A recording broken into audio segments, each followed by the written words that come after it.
Good afternoon. It's Wednesday, the 29th of June, 2016, just after 1 o'clock. Welcome to UK Column News. I'm your host, Brian Gerrish. With me in the studio, Mike Robinson. I've put on quite a bright shirt today to lift the mood post-Brexit. Certainly need something to lift the mood because the weather here in UK is pretty appalling. Damp, wet, grey, cold, misty. What else can we say? That's about it. The good news is that we've got Alex Thomson from Eastern Approaches joining us today, and he's in the southern part of Holland where we can see blue sky clouds. Of course, there's a little bit of wind to drive those windmills to keep the water level down. Yes. Alex, we're just going to show this map. Tell us a bit about, you're right beside the major shipping lanes. Is there much traffic today? There is a huge amount, Mike, and I'm on the southern tip of that peninsula in the town of Vlissingen, VL, that you can see there, although we used to call it Flushing in English, and that was a snapshot of marinetraffic.com this morning. So you can see plenty of shipping, serious cargo shipping, and the camera is struggling to capture the beautiful blue skies behind me because I'm just behind glass to keep out of the wind here. But you may see during the programme quite a few cargo vessels going past because this is the shipping lane from Antwerp out to the Channel, Antwerp being one of the most important ports. And you may be surprised to see how much German and other European cargo is actually going out of Europe. Europe still has things to export, and particularly if you see cargo ships going that way. So from the camera's point of view to the right, I think, well anyway, that way, what you'll see then is stuff actually being exported from Europe, particularly from Germany, which kind of shows how important Benelux is to the German and Central European economy. And one further point about where I'm staying, it's actually the Belgian Pilot Society, who are these very admirable gentlemen who go out to the cargo ships and have very specialist knowledge of the treacherous shipping channels into the Antwerp roads. So they actually pile out in their launches from this building out to the cargo ships to relieve another crew of pilots to guide the cargo ships in and out of Antwerp. So it gives you a sense really that Europe still does have an exporting economy, which we sometimes forget in Britain, and that there is much to play for in the current months and years ahead. Yeah, so contrary to mainstream media propaganda, trade hasn't stopped completely as a result of Brexit then? Not at all, not at all. I mean, I come here 3-4 times a year, and cargo is always booming, summer and winter. And it's by no means just Chinese shipping inbound. There's a lot of stuff going out of here as well. Okay, well, thank you for that opening, Alex. We'll just introduce a little bit of the total chaos, the ridiculous nature of the British media at the moment. And I had to pick on Tim Farron here, who's reported in Breitbart. And remember that we really don't have a party anymore called the Lib Dems. And we'll also remember that this man, Tim Farron, is the man who has done nothing to act or speak out about abused children. He's been given a lot of reports, simply doesn't want to engage. But what he says in this report is the British people deserve the chance not to be stuck with the appalling consequences of a Leave campaign that stoked anger with the lies of Farage, Johnson and Gove. And he says the Liberal Democrats, or what's left of them, will fight the next election on a clear and unequivocal promise to restore British prosperity and role in the world, with the United Kingdom in the European Union, not out of it. So it is extraordinary that this man simply says to 17 million people who voted out, you're just full of hate, you're disgusting people. And this, of course, is the pattern now we're seeing, that anybody who's dared to speak out is being labelled as a xenophobe, full of hate, hatred of foreigners, complete lies from a man who was obviously too frightened to put his head above the parapet to do something to protect children who were being abused. And then we can come to the other end of the scale, and we've got the Guardian here with an image, of course, that Britain is all about to fall apart, the shops are going to be empty, etc. But we're being given a lesson, really, on what to do about this by Gordon Brown. And he says the elephant in the room is globalisation. But when you actually read the article, what does Gordon Brown have to say? He simply says that, well, the real problem is that globalisation hasn't got the right leadership at the moment. So I think that one needs a little bit of looking at. But of course, for people who don't know, this man has done the equivalent of Tony Blair. He set up the Gordon Brown and Sarah website, all about himself, all about them.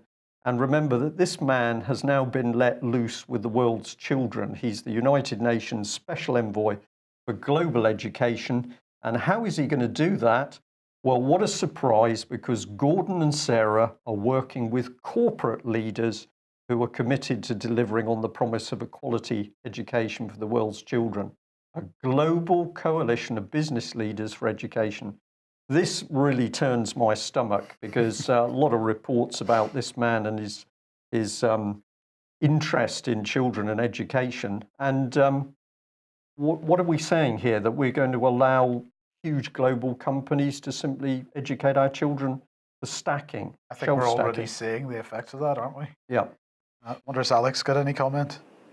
Well, picking up on the last element first, I was reading a very worthy lady's comment on the failures of third wave feminism this morning, and I hope we may be interviewing her in the Insight Vox series at some point. But she makes the pertinent point that we are sold on the idea that women and the economically disenfranchised need a career, but they don't get a career, they get jobs.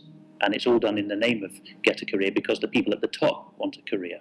And to link that back to what you said at the beginning about children deserving a chance, and before that, the British people deserve a chance, you can see the goody-goody patronising element coming in, can't you?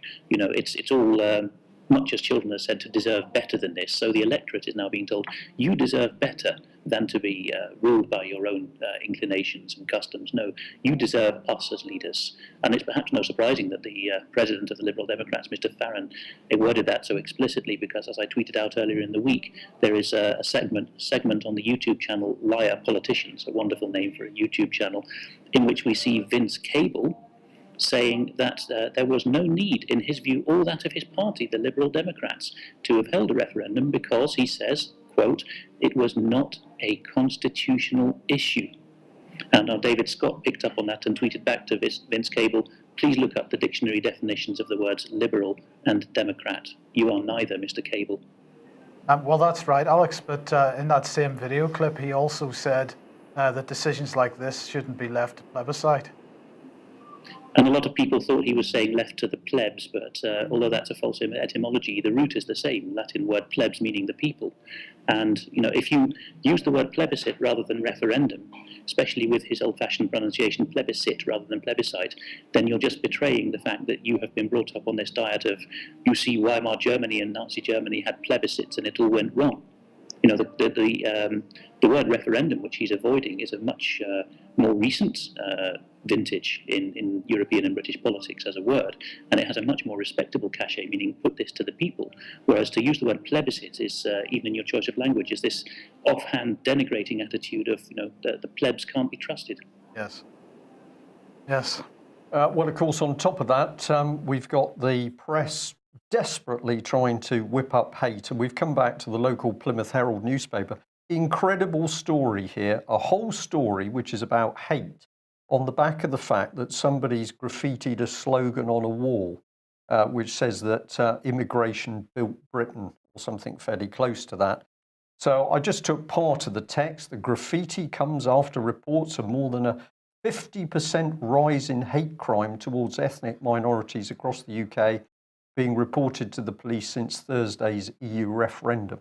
I'd like to see the statistics on that and the proof of those statistics. But if we just think about Plymouth, 79,997 people voted leave, according to the Evening Herald.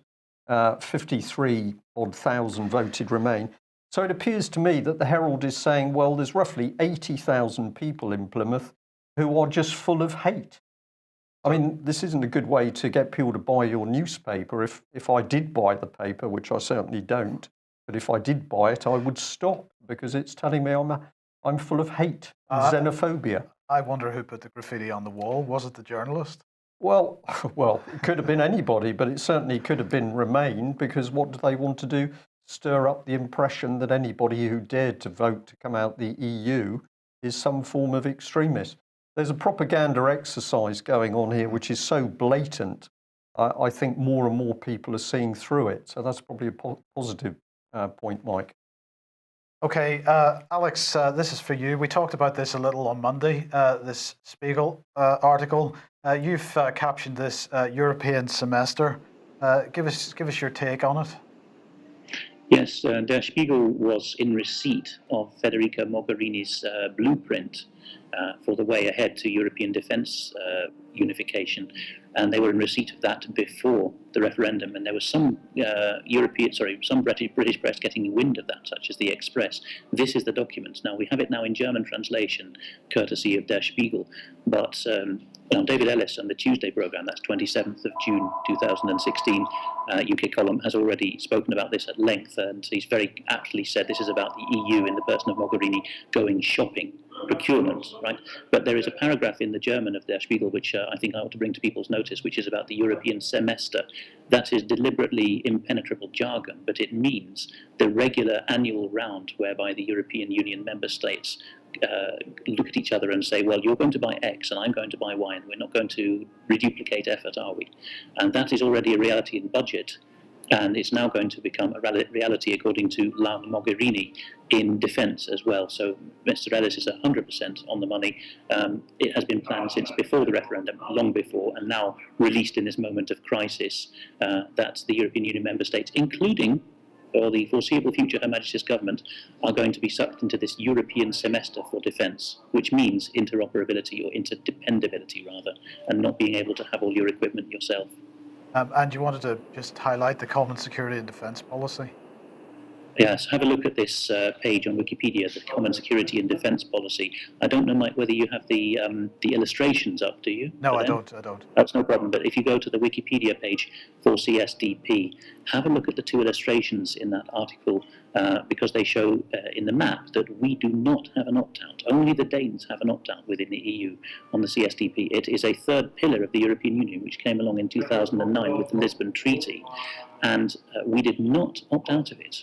We can't have this lazy assumption that whenever there's an opt-out, Britain is one of the opt-out states. It isn't. Gordon Brown did not opt us out of the CSDP, and we are committed to everything, and we have wound up the Western European Union, which is the European version of NATO, the mutual commitment to defence, because of having signed up to CSDP at Lisbon Treaty.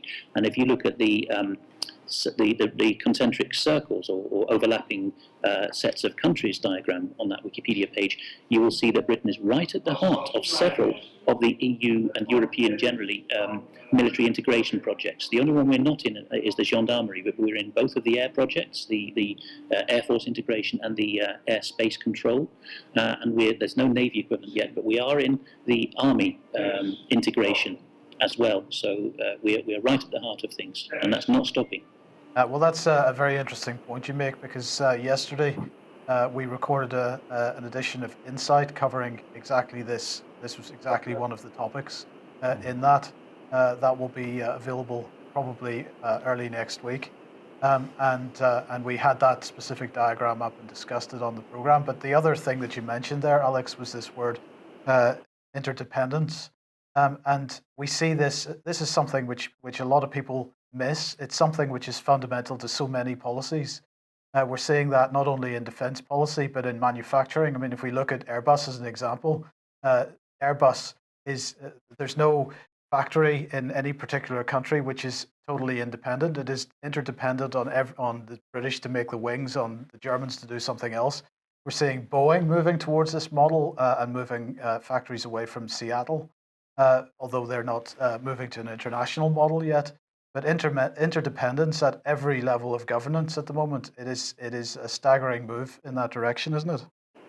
It very much is. I've been speaking to David Ellis one-to-one since he's become regular on the UK column, and I won't go into detail, but I can confirm his trustworthiness, which just oozes out of what he says anyway, and his bearing, because it so happens that we were in the same locality 20 years ago and met some of the same evildoers and put two halves of our stories together and completed the jigsaw puzzle. So David Ellis has really got his head screwed on. And the interdependability that we're talking about, I've seen personally in living in post-Soviet Georgia, where the town just outside Tbilisi, where they made the aluminium sheeting and tubing called Rustavi. That's due to central planning, deliberately made the aluminium sheeting. Okay, that's a civilian application, but it made it for the whole of the USSR. And I was there 7-8 years after the collapse of the USSR, and the Georgians were still having to sell their tubing at knockdown rates for replacement currencies to the Latvians and the Ukrainians and the Kazakhs, because they didn't have that capacity there. But there was nothing to go in these aluminium tubes, no toothpaste or whatever. That was being made in another republic. That's a civilian example. The United States has copied this model as well to make sure that no state, not even Texas, can secede. And I do notice, if you just encourage people again to look at the Wikipedia page on the CSDP, the Common Security and Defence Policy. If you look at the overlapping Venn diagram, and then if you take the trouble to look at the individual acronyms of those things that we're in, those bodies, you will see a startling number of them started as a Franco-British bilateral agreement in the mid-90s, at the late stages of the Major government. That is where the treason began. We can't blame Blair for everything.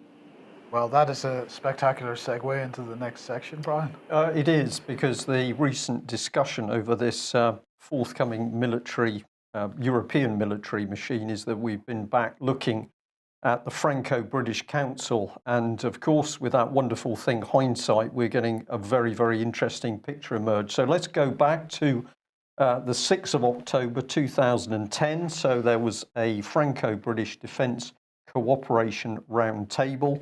It was invitation only, it was behind closed doors, and we say it was held to deceive the British public and to facilitate the creation of the EU military. So who was in this? Well, we've got Sir Peter Westmacott, who was the then British ambassador in Paris. So this all took place at his residence. Gisela Stuart was there, very interesting lady, of course, German-born. At the time, Select Committee Foreign Affairs. She was one of the co-chairs. Let's have a look at the rest. Well, we got this very interesting man, Jonathan Isle, from the Royal United Services Institute, which we keep mentioning. He's Romanian by birth, and interesting to see him sitting alongside Britain's German-born MP, Gisela Stuart. And then we can bring in Françoise Hostelier, National Assembly of France. So this is the high-level French government participation, and these form the three co-chairs of the meeting. Well, we've got the military, so Contra-Amiral Pascal Aucer, and we're also very interested in this man who has become extremely powerful in British aerospace, but at the time he was involved with strategic military projects. Huge amount of knowledge in his head about British military capability. And remember, this is a closed-door meeting. So we ask straight away, was there a breach of the Official Secrets Act? We've got Senator Xavier Pintat, who was part of the Defence Committee of the French Senate. We had Edward Lee MP. He was an expert at the time on the public purse. Also has a French family links, which I find very interesting. We've got another French admiral. We've got Baroness Taylor, and this gives us an insight because at the time she was UK Minister with a specialist area of defence equipment. So here we can see the procurement starting to come in.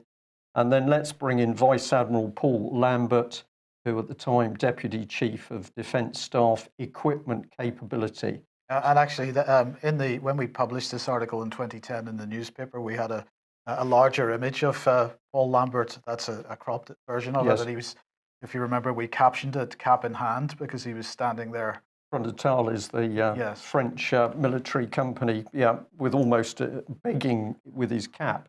But the point is, invite-only, closed-door meeting back in October 2010, where this group of pan-European people were deciding how to start integrating European military.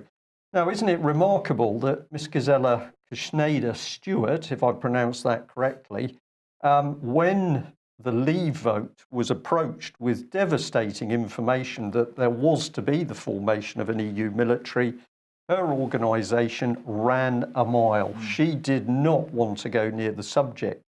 And we're now going to say, could it be that she ran away with her organisation because, of course, she'd sat in the very meetings that had been there to set up the EU military? Now, why did we say that? Well, we're just going to have a look at this statement, and then we'll have a look at a timeline. So this was a quote from the Franco-British Council, and this was one of the earlier meetings. The purpose of this meeting was twofold. Firstly, to extend the Franco-British Council British-French Defence Initiative of October 2009, particularly on the basis of industrial considerations linked to competitive military capabilities. And secondly, ahead of a decisive period in British politics, ahead of the general election in May 2010 and the Strategic Defence Review in the fourth quarter of the same year, it seemed important to resume discussions before the formation of a new government and a reassessment of British strategic priorities, all done behind closed doors, Mike. Yes. Very, very interesting. Now look at the timeline. So it was in October 2009 that they'd already put together the British-French Defence Initiative. Then we hop to the 9th of March 2010, where we've got a big meeting on this subject. 11th of May 2010, Cameron forms government. On 6th of October 2010, we've got another high-level meeting about the Franco-British Defence Initiative. And then, hey presto, Cameron's in government, and on the 2nd of November, he can suddenly announce a 50-year defence pact with the French. Why? Because he'd committed treason by putting this together behind closed doors. Alex, it may have been difficult for you to follow that, but if you were able to on your device, any comments? Yes, Brian, I was able to follow that well, and thank you for putting it together so concisely. On the narrow issue of whether treason was committed and whether the Official Secrets Act was breached, now the likes of me, who have been in the intelligence agencies, signed the Official Secrets Act, and I've always been reminded by those alert to such things like my father that actually signing the OSA doesn't make a blind bit of difference because statutes bind everyone in the realm. It's just really a psychological exercise to make you justly afraid of spilling the beans on Her Majesty's secrets. But one briefing I was given in GCHQ about who gets developed vetting, which is top secret clearance, was very interesting, because I was told that there are certain categories of people who are never given developed vetting because they are held ex officio from their position, from their post, to be held to be trustworthy people because Her Majesty has given them a certain kind of commission. So military officers are developed vetted, so they would be straight out traitors in this mould. But there are, if I'm not mistaken, certain kinds of ambassadors, certain kinds of MPs with access to secret intelligence, QCs, Queen's Counsels, and Privy Councillors, because they have been given a letter from the Queen saying you're a good chap and held her finger and brushed their lips gently over her knuckles, they are not developed vetted. They could argue, therefore, that they haven't broached the Official Secrets Act, although they have committed treason. Right. On the wider point of Gisela Stuart, if I'm not mistaken, she came to the country in 1975, the year that we were starting to get unrestful about our membership of the EEC, as it was then. And it's also a very interesting time in German politics because it's just after the transition of Federal Chancellor from Willy Brandt to Helmut Schmidt. And Willy Brandt had to resign because East German communist moles were found in his office. I'll just leave that hanging. Which is ideal because Yes. I think there's going to be a lot more discussion about this, and certainly we've got a lot more to say about it. So, Alex, should we worry that English is not going to be an official EU language following Brexit? Well, it would be a great tragedy for me professionally because the EU is the greatest gravy train going for interpreters and translators. But no, we shouldn't worry. This shows you just in a domain I know a lot about, language, but it reflects out to other issues, shows you how little understanding there is in these hastily penned pieces that are appearing in outlets like Politico.eu and our broadsheet papers as well. there are two other states, member states of the EU, which are not in danger of leaving, the Irish Republic and Malta. Well, they're certainly not going to leave because they're eyes deep in debt. So they're dependent on the munificence of Germany et al. But anyway, they have English as an official language. And the idea is that because they have in their own right said, after joining, well, we'd like our traditional languages, Maltese and Irish respectively, to be official languages. Therefore, according to one reading of the treaty, they don't have a right to specify English. So if and when the UK leaves, is the line, English will not be an official language. Well, it's just a narrow example of what idiocy is written, because Irish officials, they're just like British officials. They're not going to be able to read documents in French and German or speak in French and German from the floor. So, of course, English will carry on. Yes. Okay, well, you wanted me to include this one. The EU referendum shows how the sovereignty of Britain's people can now trump its parliament. And you asked me to put a couple of quotes on here. How do you want to do this? Do you want to discuss this first and put the quotes up? No, I think if you read the quotes out from your end, Mike, that's probably best. Okay, so the first one says, but immediate repeal of the European Communities Act would be contrary to the legal procedures laid out in the Lisbon Treaty of 2007. It would also be impracticable. There is a huge corpus of EU law said to cover more than 80,000 pages of the statute book, the result of 43 years of membership. Much of this is in the form of EU regulations, which have become part of EU law without needing ratification. UK law, without needing ratification by Parliament. Some of this corpus of law on such matters as equal opportunities in the workplace and workers' rights we would wish to retain. Some we might seek to retain in modified form or to repeal. It will be Parliament's task to decide, and this will take time. For now, Parliament will probably decide to incorporate all EU secondary legislation so that it remains in force unless and until it is decided whether to amend or repeal it. Britain will not leave the EU until the withdrawal agreement provided for by the Article 50 of the Lisbon Treaty is signed. Then it goes on to say the new Prime Minister will not enjoy a majority for Brexit in the Commons, since more than 2/3 of MPs are opposed to it. The Commons, therefore, is unrepresentative. That is the case for a general election. Some may struggle against further recognition of the claims of the insurgents. Perhaps they would prefer the humiliation of being required to vote for things they do not believe. The people, however, have become, for constitutional issues at least, a third chamber of the legislature with the power to issue instructions which the politicians cannot ignore. The sovereignty of the people trumps the sovereignty of Parliament. But surely, Alex, this is absolutely the fundamental constitutional position, and for any MP to suggest that or to demand that Parliament is sovereign it's disingenuous at best. It's very disingenuous, Mike. The author of this is Vernon Bogdana. He's not just another writer. He has literally written the textbook on the modern British Constitution, as he rather suspiciously calls it. I mean, he wouldn't dare just write a book called The British Constitution and to be the modern British Constitution. Others talk about an evolving constitution, just like the Americans are now being told that the Constitution is an evolving document and all such things, a living document. No, constitutions are constitutions.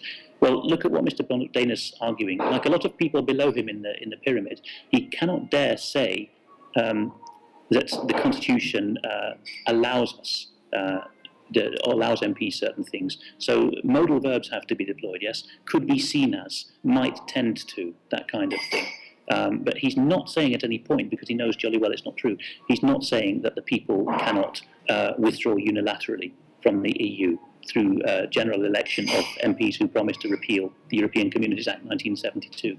Instead, he fluffs and fudges that by saying, well, it would be very unilateral.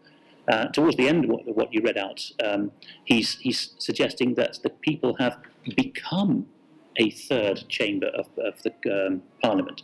But any constitutional book will start by saying that the Crown in Parliament, which is the people in Parliament, because the Crown swears the coronation oath to the people to govern us by our laws and customs, the Crown in Parliament, or the people in Parliament, is the very foundation. The people were there before Parliament. Parliament was called into being by Magna Carta. So this gets to the heart of a lot of other articles that we'll read, go at this in some other way. But the heart of the matter is, what is the hierarchical relationship in leaving the EU between Article 50 of a treaty and revocation of the European Communities Act 1972? And any honest answer has to say revoking the European Communities Act 1972 is leaving the EU, because treaties are governments talking to each other. They're not sovereign peoples talking to each other. Sovereign peoples can't bind themselves. So absolutely, the doctrine of parliamentary sovereignty with no reference to law or customs is an 18th century English aberration. Not even English jurisprudentialists like Cook before the 18th century would ever have countenanced it. Scotland has never accepted it. We need to take a good, fresh look at what the Constitution actually is. Alex, we were told many years ago from a number of different sources, including, a number of different sources that the Queen had accepted mediatisation. This really is not generally recognised, but do you have any view on what the constitutional situation is, if that is true? Well, there's been throughout the whole of European constitutional history, there's been a view that thrones can never be vacant, and that includes presidencies in republics, that there is always a state power. The purest constitutional position across Europe and the United States is that if a head of state makes him or herself unacceptable by vacating the throne, which we did once have, by the way. James II literally did a bunk with the Great Seal of England, which he dropped over the side of his boat in the Thames, somewhere near Chatham, and a fisherman recovered it. If that happens, or if the sovereign makes him or herself unfit to live up to the coronation oath, then power devolves back to the people. Yes, there is an heir proclaimed. That's why we say the king is dead, long live the king, because you can never have a gap. But you cannot say that a crown that's gone awry is still ruling through its ministers. If anyone's wondering what mediatisation is, it's the process that Napoleon used to break up the Holy Roman Empire, the German Empire, in 1806. After centuries of these sovereign principalities in Germany, Napoleon came along to these prince-bishops and said, you can still be lord of your 5 acres of land and keep the bells and whistles as long as you allow me to set up a sovereign state in Germany. You see, so transference of sovereignty. Yes. Okay. Well, that explains that quite nicely. Thank you very much for that. Now, Guido Fawkes, then, are we going to kill Farage? I can't believe this stuff. Catherine Guy. I mean, I don't know if this is the Barclay twins made this hire, but it certainly shows you the way that the Telegraph is going. She's suggesting on screen here in her tweet yesterday that it would have been a good idea to kill Nigel Farage as a baby, and she's a Telegraph journalist. Now, if you look at her Twitter feed, it's sex, sex, sex, celebrities, celebrities, sex. And we're to believe her on politics? Well, if I may, Alex, I've seen this increasingly, really. If you just go to look at the journalists who are responsible for stories, Daily Mail, wherever it is, I now regularly read the story and then I go to look at the journalist, and you go and look at their Facebook page or their Twitter accounts, and they are overwhelmingly full of puerile, very, very immature stuff. And this is the quality of the journalists that we've got at the moment. It's tragic, but of course this is being done because the money isn't there, or the money's been stopped, so the newspapers to pay for proper investigative journalism, which is why, of course, we are doing it. Alex, does the Telegraph have any decent journalists left? There are even one or two who are now newly being hired, but they suffer from a generational understanding gap. Those of my age who are coming on board now, like Juliet Samuel, now you've mentioned her a couple of times, including I think this very week. She is a sound writer, but there's very few in my generation who've had the education. I'm, thank God, one of the very few. It doesn't make me a better person, but it makes me a more privileged person who can see through the nonsense that's claimed about this country's history and politics. Juliet Samuel can only see the nonsense in cultural terms. Ambrose Evans Pritchard is still the doyen of Telegraph writers, and it bears repeating. He was the only journalist who discovered how many bodies had piled up behind the Clintons in 1990s Arkansas, because the American journalists in Washington couldn't be bothered to fly out to Little Rock, and he could. So he's the best, and he's got a sound economic judgment as well. But the model Brian mentions is in overdrive now. Content and traffic generation, that to the extent that the online team of a newspaper just is using its respectable brand name to generate twaddle. And the writers are under 25, and they're just copying straight out of BuzzFeed. Yes. So, we've got a real opportunity here for the UK column, I hope, in the Vanguard to become the respectable news in this country. Because, okay, at the moment, we're sitting here in makeshift studios like me here at the seaside, but we have the ideas and the veracity. and the broadsheets don't even bother to do their fact checking, as I try to demonstrate every week when I come on.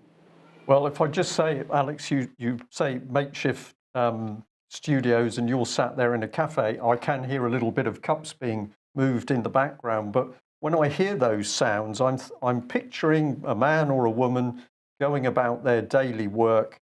What do they want? They want to have a job that pays them the money they need. They want to get on with their lives. People who are using that cafe want to be there for normal social interaction and enjoyment. And of course, what is going on in the background? We've got these self-imposed leaders creating this vicious superstate. If we could clear these people out of our lives, we could all go back to enjoying our lives, and it wouldn't matter whether we were French or British or German. I don't think ordinary people create wars. I think it's the machinery of state which creates the wars. Probably time to bring in George Soros. Yes, perfect timing. So Soros continuing to make threats, but this time he's threatening the European Union itself, indirectly, I suppose, but he's saying they're doomed as a result of Brexit and that Brexit must be overturned. Yes, and this isn't Private Fraser saying you're doomed, we can. It's actually got some oomph behind it, because Soros can actually fulfill his own prophecies. So he's there talking to the European Council on Foreign Relations, the ECFR. What an interesting body. It sounds like he's got his glove puppet audience, and he's telling them, and almost his underlings are, holding up the cards, proclaiming applaud now. I sat in an audience once. It was incredibly enough, it was in a Christian event. I was never expected it, where a sound man actually held up a card saying applaud and then flipped it over to say stop applauding. So this stuff really does go on. Yeah. Soros is showing his desperation for sure. And when he was asked by a plant in the audience, what do you think about this awful democracy business? He replied, no, it's horrible. I'm a Hungarian, he said, and I can't stand what Viktor Orban has done to my country. He's bringing populism in. There is a claim that Martin Schulz, the Speaker of the European Parliament, or President as they pompously call him, has said that Britain has betrayed the EU principle because the public, the crowd, however you translate the German, are not supposed to decide on their destiny. Now, I haven't been able to trace it down yet. It could be disinformation, but we need to watch that one. Schulz certainly has that mentality, but there is an attitude growing that the people can't be trusted with their own fate. Yes. Okay. Well, perhaps we should have included this one a little bit earlier, because this is the Law and Politics blog, LRB blog, and I believe they're saying that UK could withdraw. So give us a bit about this. It's just one of the many illustrations there are of how these blogs are confused. A lot of people want to get their oar in on this issue of Article 50, and we've got the chatter in classes now saying, Article 50, invoke Article 50. Will we invoke Article 50? Will David Cameron not invoke? Who has the right to invoke Article 50? It's another one of these distraction manoeuvres, isn't it? I wish that people would start saying, European Communities Act 1972, European Communities Act 1972. When will Parliament revoke the European Communities Act 1972? When will it be put in a manifesto to revoke the European Communities Act 1972? Instead of which, we've got Bernard Bogdana saying, what we'll probably do is keep all EU laws by default, and instead of getting rid of this statutory instrument stuff, this third-rate legislation that's never been through Parliament, we're actually going to promote it and solidify it into Westminster law. How about that as a default? So that's what's being presented to us instead of revoking the European Communities Act 1972. Yes, and tell us about the Vienna Convention now. Go and have a look at the original PDF. You'll find it easily online if you look for 1969 Vienna Convention on the Law of Treaties. And if you look at Section 5, Part 5, Section 2, Articles 46 and following, I believe, the articles from 46 onwards to 53, you will see there are many reasons why treaties, and this, by the way, this treaty predates any of the UK's involvements with the EU through treaties. You will see in this 1969 global agreement on what treaties are that there are many reasons why a state can unilaterally declare a treaty invalid, or it's no longer bound by them, including, and remember this is in Mr. Heath's day, and we all know about Mr. Heath, or most of us do now, if the man signing on behalf of his country was under duress or compromised. And the first article in that series of nullifications is very interesting. It says that a nation can revoke its loyalty or its being bound by a treaty if the treaty substantially breaches its own domestic law, and so that it was no longer acting in good faith. Well, I think all we need to say about that is, why has the Attorney General's advice to Heath on the eve of our joining the EEC never been released? Okay, the reply's been released now, but what's still redacted is Heath's original questions to him. Yeah. Yes. Okay. Well, on Monday we showed Lucy Powell here saying that, and just following her resignation from the Labour Party, saying it's absolutely not a planned coup. Well, thanks for the person who sent this through to me, because of course, about a week before the referendum itself, the Telegraph published this article: Labour rebels hope to topple Jeremy Corbyn in 24-hour blitz after EU referendum. So that was published several days before the referendum vote. So clearly it absolutely was a planned coup. That's all I really want to mention on that. Well, this is quite interesting. Britain is to have a new Prime Minister by the 2nd of September, apparently. The 1922 committee that runs these things for the Conservative Party have decided that, well, things are in our hands and we will be moving as quickly as possible. That's according to MP Graham Brady. We think that the party and the country want certainty.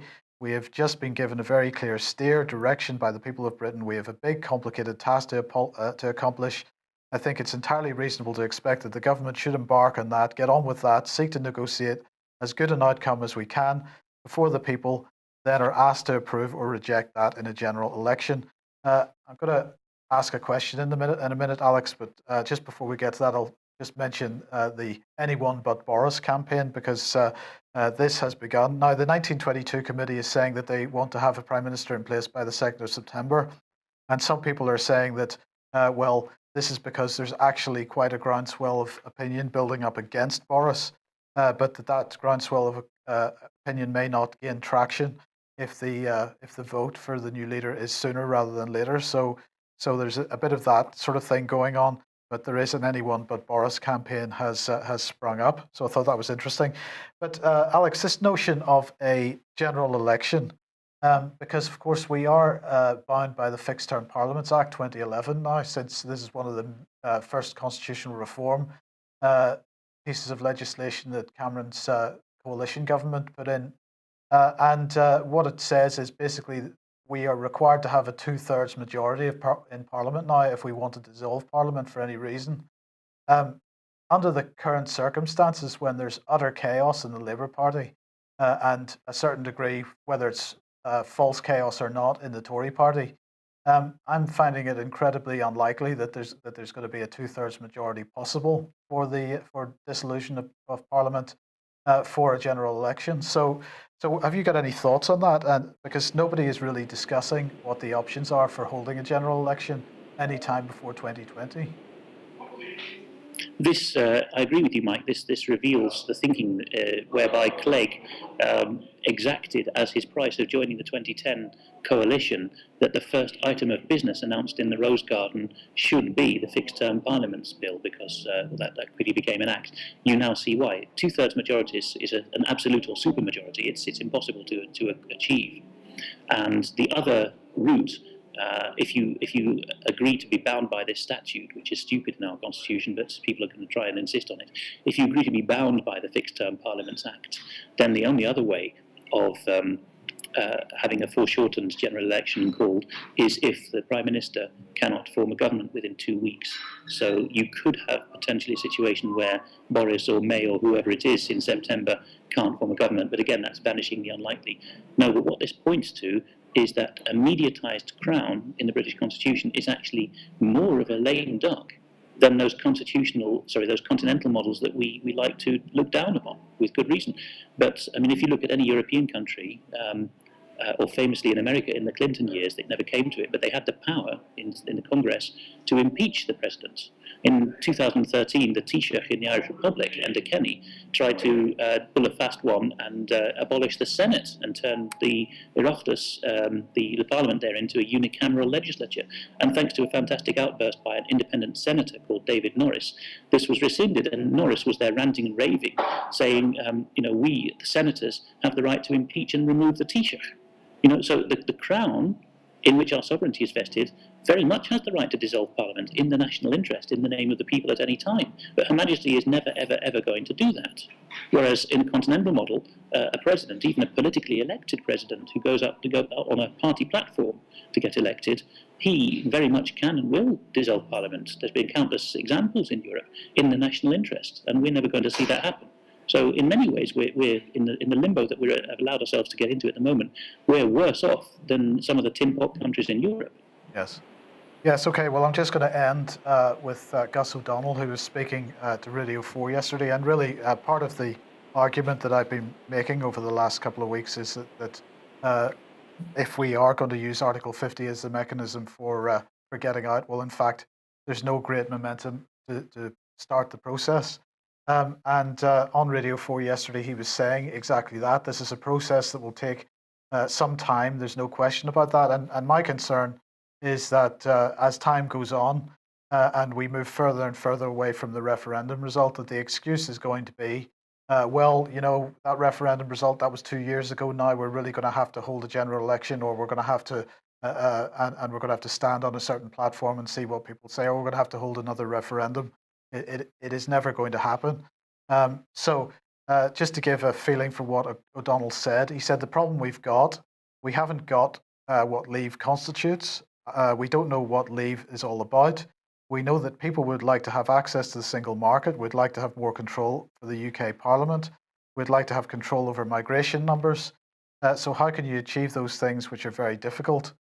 He said when people voted leave, they were talking about, he went through this, he was talking about how, he was telling people who voted leave what they were thinking about when they were voting leave. It was incredibly arrogant. He said, if we get to a situation where a new Prime Minister, taking account of all the reasons people voted to leave, can actually come back with a really good deal, you get to a situation where you want to put that to a general election or to a second referendum. So here we are, right back into we must renegotiate our position within the EU. This is absolutely what's being pressed forward, not only by him, but by Tony Blair and a whole bunch of others. And of course, we have Obama saying exactly the same thing. The Mail reporting today that Obama has said vote to leave is only a pause button on integration. And the other thing that O'Donnell said yesterday, which I thought was very interesting, if I can just find it here, I would see a world where we get what's really important. The people who voted leave don't want economic costs, and he went on with like that again. But he basically said that the European Union itself has a problem, and that what the European Union is going to have to do following the Brexit vote is to move as fast as it can towards further integration. So at the same time, they're saying, well, we've got to take this very slowly. We've got to be really careful. It's really only a pause button, says Obama, and O'Donnell is saying exactly the same thing. This is, increasingly apparent that they are just going to ignore the wishes of the people. Absolutely. And plow on ahead regardless. But the beauty is, Mike, that these people can now be seen for what they really are. We've been through a very muddy, murky period for several years where I'm going to say we could see what was happening, but it was so difficult to give people the evidence. Now I think the smoke is all cleared and we can see these people for what they are. They're liars, cheats, deceivers. The objective is to build the European superstate, and they don't care. They don't care about British people. They certainly don't care about 17 million people who voted leave. And isn't it interesting that people like Gus O'Donnell, not even in post, former, he's speaking as his former role, heavily common purpose based. These people are in the wings helping control the puppet show. So we've got Gordon Brown brought forward, Tony Blair brought forward, Gus O'Donnell, John Major, all of this cabal of people who've utterly betrayed their country are the ones pushing it. We've got to expose them. Alex? Gus O'Donnell was the last head of the civil service in the time when I was serving. And he wrote to all the staff at the FCO and the agencies, which are FCO agencies, when Margaret Beckett became Foreign Secretary, and vastly exceeded his remit by telling us that Margaret Beckett, he could personally assure us, was a jolly good egg, and it was a good thing that she'd become Foreign Secretary. He was so arrogant that he was known by his initials, and he put it about himself. I think he rather enjoyed it. He was known by his initials, G.O.D. I think that tells you all you need to know about O'Donnell. Yes. Yeah. Okay. Okay. Well, Alex, thank you very much for joining us, giving us your time. Have a cup of coffee and whatever else goes with it there in Holland. Outsmiter, probably. What are we going to say to people? Well, we know now that there are 17 million people out there who are starting to go up the steps of knowledge about what the EU really is.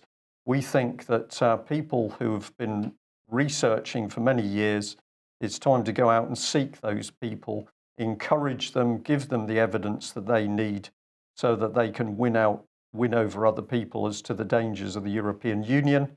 And one of the subjects we've really got to keep our eye on is what's happening to the British military, because the integration into the EU army continues apace. We know that we've got retired senior British military officers in denial that they were part of the very actions that are now leading to that European army. These people have got to be encouraged to stand up and be counted. I am happy to say I'm absolutely appalled at the cowardice amongst senior British military officers as they watch their country handed over to a foreign power. We will end just on the subject of Melanie Shaw. I have been able to speak to Melanie, very interesting. She's back in prison. She's been put in segregation, so effectively she's having better treatment, but she's being given special treatment, which is that she's not in with other prisoners. And there's uncertainty around court proceedings. How has she ended up in this position? I would say because the stress of having her son taken away by the state after she whistle blew on child abuse has been a great strain on her constitution. So if you can write to Melanie, we did put up the address on yesterday's news, and you can freeze frame that segment. We'll also get it up on the website. And I'm very pleased to say that after our announcement yesterday that Brian and Janice Doherty were missing, in fact, within the timescale of yesterday's news, somebody reported that they were safe and well, but they have had to lead a very secretive life because they are still subject to horrific abuse and intimidation by the state, principally now, of course, the Garda in Ireland, the Irish state, in collaboration with Police Scotland and the Scottish state. So what a state of affairs as we see what Britain has become under the Blairite and the Cameron governments. Dictatorship, and we're getting the arrogance to show that in Parliament at the moment, Mike. Yeah. Okay, that's it from us. Thank you very much for joining us. If you're not a subscriber, please consider taking out a subscription. It's only with your help we can do what we do. Thanks for joining us. Bye-bye. Bye-bye.